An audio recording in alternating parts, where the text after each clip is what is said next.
జ్యోతిష్యంలో ఈ ఏడో స్థానంలో మాంగళ్య స్థానం, ఏడో స్థానంలో భార్య, ఏడో స్థానంలో భర్త అని మాత్రమే కాదు. ఏడో స్థానంలో అనేది ఒక వ్యక్తి యొక్క అది పురుషుడైనా, స్త్రీ అయినా వారి యొక్క అందం. ఒక్కొక్క అంగం యొక్క అంగం అంటే అవయవాలు. చెయ్యి, కాలు అని చెబుతారు కదా!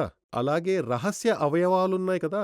వాటి యొక్క అందం పుష్టిగా ఉంటాయా? సూక్షించి ఉంటాయా? అందంగా ఉంటాయా? స్ట్రెయిట్‌గా ఉంటుందా?